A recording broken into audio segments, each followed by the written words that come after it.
Everyone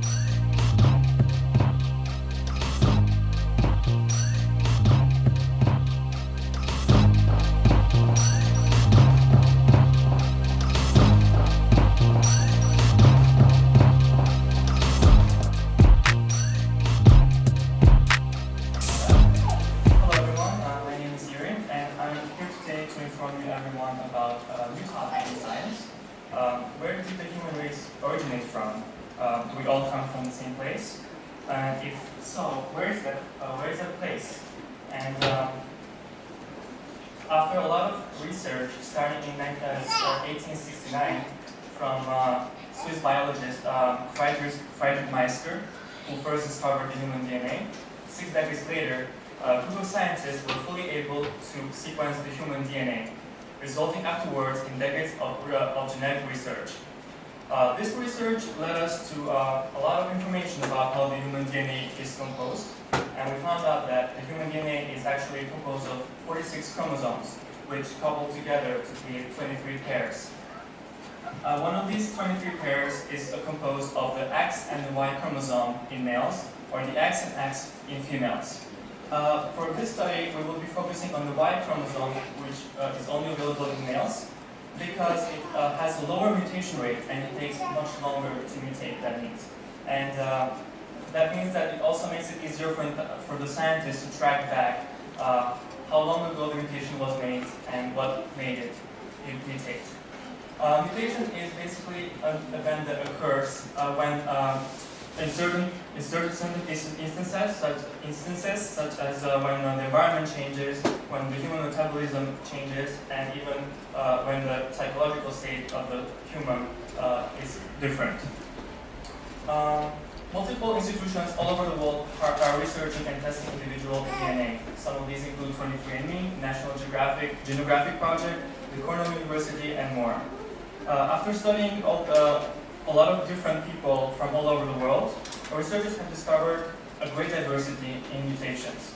They found that there have been 20 major different mutations in human history, and they named those 20 different mutations starting from the Latin alphabet, A, B, C, and so on. For an example, they named these 20 mutations as haplogroups, and for example, haplogroup A means that mutation A occurred in that individual, haplogroup B means that mutation A and B occurred in that individual, and so on. All of these mutations occurred in one specific origin, and that was the Horn of Africa.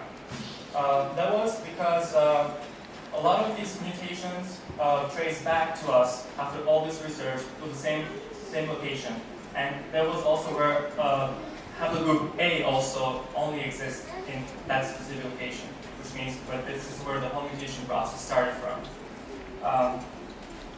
The first human migration started about 77,000 years ago. That was in the beginning inside of the continent of Africa, and afterwards they expanded about 10,000 years ago into outside of Africa. And at that time, we had ice age in our planet, and most of Europe was covered by ice, which made it very difficult for everyone to conquer the continent. And the first group to do so was much later, about 30,000 years ago.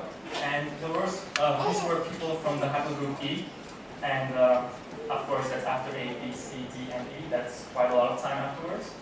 And they conquered the southern part of Europe in general because that was where the higher temperatures were and was more habitable.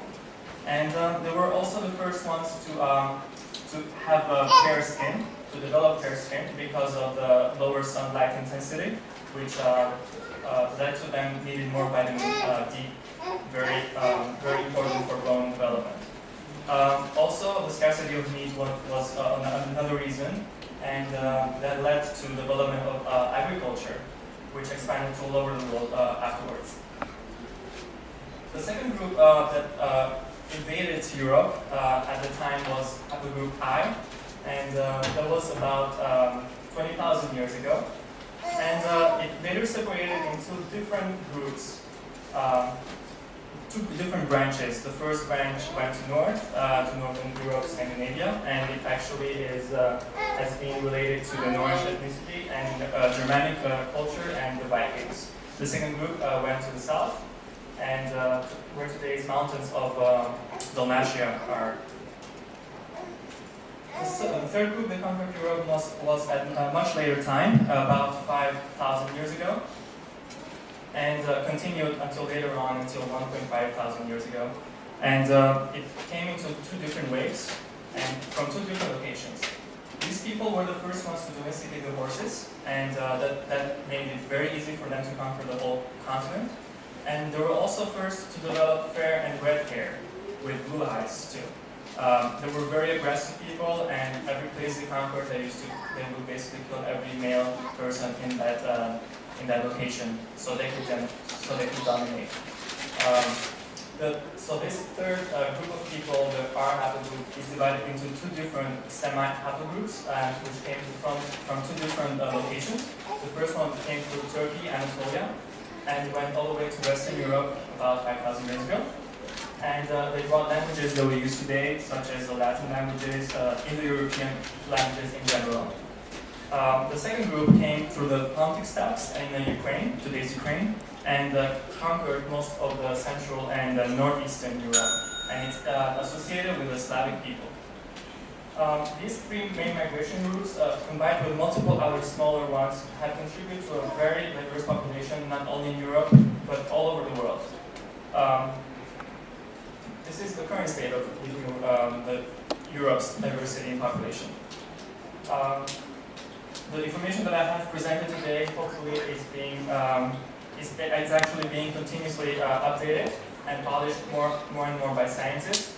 And hopefully, all I can say is that this is a very, very exciting field. And although I'm actually a graphic designer, I'm not a historian or a science person. I continuously read about this, and I find this very, very fascinating. And all the time, I read the latest discoveries in these two websites that I've listed here. And hopefully I hope to have informed you about the human migrations, where they started from, and the situation that is today, especially in Europe.